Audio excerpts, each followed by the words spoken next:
वाईट कितीही शक्तिशाली असले तरी शेवटी चांगल्याचाच विजय होतो. प्रभू राम आणि रावण यांच्यातील युद्ध या ओळीतील प्रत्येक शब्द जिवंत करते. धर्मग्रंथानुसार भगवान रामानं सत्याचा मार्ग अवलंबला होता, पण रावण हा मोठा ज्ञानी असूनही दुष्टांनी वेढलेला होता. हेच कारण आहे की सीतेच्या अपहरणानंतर जेव्हा राम आणि रावण यांच्यात युद्ध झाले तेव्हा प्रचंड सैन्य असूनही रावणाचा पराभव झाला. तेव्हापासून वाईटावर चांगल्याच्या विजयाचं प्रतीक म्हणून विजयादशमी किंवा दसरा हा सण साजरा करण्याची परंपरा सुरू झाली. यावर्षी मंगळवार दिनांक 24 ऑक्टोबर 2023 रोजी दसरा हा सण साजरा केला जाणार आहे. दसऱ्याच्या दिवशी विजय मुहूर्त दुपारी 2:18 पासून ते 3:04 पर्यंत असणार आहे. दसरा हा सण वेगवेगळ्या ठिकाणी वेगवेगळ्या पद्धतीने साजरा केला जातो. या दिवशी शस्त्रांची पूजा करतात. अनेक लोक या दिवशी ग्रंथ आणि वाहनांची पूजा करतात. कोणत्याही नवीन कार्याची सुरुवात करण्यासाठी हा दिवस सर्वात शुभ मानला जातो. अनेक ठिकाणी दसऱ्याच्या दिवशी नवीन वस्तू खरेदी करण्याची परंपरा आहे. या दिवशी बहुतांश ठिकाणी रावणाच्या पुतळ्याचे दहन केले जाते.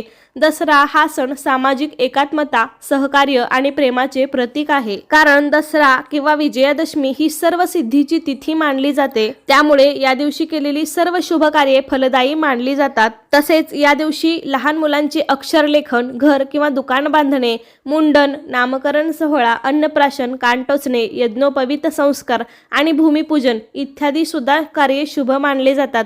दसऱ्याच्या दिवशी पूर्ण भक्तिभावाने श्री रामचरित मानसाचे पठण करणे अत्यंत शुभ मानले जाते. दसऱ्याच्या दिवशी गुप्तदान केल्याने जीवनात सुखसमृद्धी येते असे मानले जाते. दसरा या सणाला आपण विजयादशमी असेही म्हणतो, कारण या दिवशी श्रीरामांनी रावणाचा आणि देवीने महिषासुराचा वध केला होता. म्हणून हा विजयोत्सव किंवा विजयादशमी म्हणून साजरा केला जातो. आपण ही आयुष्यात यश, कीर्ती मिळवावी म्हणून शस्त्र आणि शास्त्रपूजन करतो. तसेच हा दिवस 3.5 शुभ मुहूर्तांपैकी एक असल्याने या दिवशी सोनं खरेदी, वाहन खरेदी, वस्तू किंवा वास्तू खरेदी केली जाते. तसा हा पूर्ण दिवसच शुभ मानला जातो. त्याबरोबरच हा सण म्हणजे स्वतःचं आत्मपरीक्षण करण्याचा आणि स्वतःला नव्याने साकार करण्याचा सण आहे. या सणाच्या निमित्ताने तुम्ही तुमच्यातील काही चुकीच्या गोष्टी नक्कीच जाळल्या पाहिजेत, ज्या तुम्ही रावण समजून जाळून टाकल्या पाहिजेत. या दिवशी सर्व वैर विसरून इतरांच्या चुका माफ करून नव्याने नाती जोडण्याचा प्रयत्न करावा. स्वतःच्या मनातील वाईट गोष्टीचा, राक्षसी वृत्तीचा, वाईट विचारधारणेचा, क्रोधाचा आणि दूषित मन या सगळ्या गोष्टींना हरवून चांगल्या गोष्टींची सुरुवात करायची असते. म्हणजे या सर्व गोष्टींचा विनाश करायचा असतो. आपले वाईट विचार जाळायचे असतात, म्हणजेच मनातून काढून टाकायचे असतात आणि नवीन चांगल्या विचाराने आयुष्याला पुन्हा सुरुवात करायची असते. रावणाला 10 डोक्याची प्रचंड बुद्धिमत्ता होती, म्हणजेच तो खूप ज्ञानी होता. त्याला 10 शक्ती प्राप्त होत्या. त्या शक्ती म्हणजेच रावणाची 10 डोकी म्हणजेच त्याच्या गुणांचे प्रतिनिधित्व करतात. काम म्हणजे वासना, क्रोध, मोह, भ्रम, लोभ, माद म्हणजे अभिमान, मात्स्य म्हणजे हेवा, बुद्धी, वाईट चित्त, वाईट इच्छा, अहंकार, गर्व अशी ही रावणात असलेली 10 प्रकारची शक्ती. वैऱ्यावर प्रेमाने आणि शत्रूवर पराक्रम गाजवीत विजय प्राप्त करण्याचा हा दिवस म्हणजे विजयादशमी अतिशय शुभ समजली जाते. या दिवशी सरस्वती पूजनाला सुद्धा अतिशय महत्त्व आहे. आपल्या महाराष्ट्रात एकमेकांना सोन्याच्या रूपात आपट्याची पानं दिली जातात. या दिवशी सीमोल्लंघन, सरस्वती पूजन, शमीपूजन, शस्त्रांचे पूजन आणि अपराजिता पूजन देखील केले जाते. तिन्ही सांजेला गावाबाहेर जाऊन आपल्या गावाची सीमा ओलांडायची.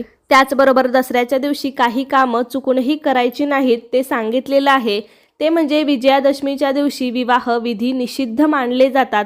दसरा हा सण वाईटावर चांगल्याच्या विजयाचे प्रतीक आहे. म्हणून या दिवशी चुकूनही कोणतेही वाईट कृत्य करू नये. या दिवशी कोणत्याही व्यक्तीचा अपमान करू नये. विजयादशमीच्या दिवशी कोणाशीही वाद घालू नका, खोटे बोलू नका किंवा कठोर शब्द बोलू नका. या दिवशी व्यक्तीने मांस, दारू इत्यादी सूडबुद्धीच्या गोष्टीपासून दूर राहावे.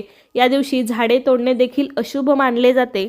तर या दसऱ्याच्या दिवशी आपण घरातील सर्वांनी सकाळी लवकर उठावे. स्त्रियांनी सर्व घर स्वच्छ करून, सर्वांनी स्वच्छ अंघोळ करून स्वच्छ कपडे परिधान करावे. या दिवशी घरातील सगळ्या शस्त्रांची धुवून पुसून ज्या ठिकाणी आपण पूजा करणार आहोत त्या ठिकाणी सर्व मांडणी करून घ्यावी. सर्वात आधी पूजेच्या साहित्याची जमवाजमव करावी. त्यानंतर घरातील देवाची सर्वात आधी पूजा करून घ्यावी. त्यानंतर शस्त्राच्या समोर समई पेटवून ज्याप्रमाणे आपण देवाची पूजा करतो त्याप्रमाणे शस्त्राची पूजा करून घ्यावी. यानंतर आपल्या घरी असलेल्या वाहनांची तसेच घरातील दरवाजे आणि इतर मशीन यांची पूजा करून त्यांना झेंडूच्या फुलांचे हार घालावेत. शस्त्रांना घरातील नैवेद्य दाखवून त्यानंतर घरातील सदस्यांनी तो प्रसाद म्हणून वाटप करावा. दुसऱ्या दिवशी पुन्हा देवाची पूजा करून यानंतर शस्त्रांवरील निर्माल्याचे विसर्जन करून शस्त्रे जागच्या जागी ठेवून द्यावी. तसेच या दिवशी सीमोल्लंघन, सरस्वती पूजन, शमी पूजन, शस्त्रांचे पूजन आणि अपराजिता पूजन देखील केले जाते. या दसऱ्याच्या निमित्ताने दारी रांगोळी काढली जाते, तोरण माळ्या लावल्या जातात. अशा प्रकारे संपूर्ण भारतात दसऱ्याचा सण मोठ्या आनंदात आणि उत्साहात साजरा केला जातो. तर तुम्ही सुद्धा यंदा अशाच प्रकारे दसरा हा सण साजरा करा. तुम्हा सर्वांना आमच्याकडून आणि आमच्या परिवाराकडून दसऱ्याच्या मनपूर्वक शुभेच्छा. धन्यवाद.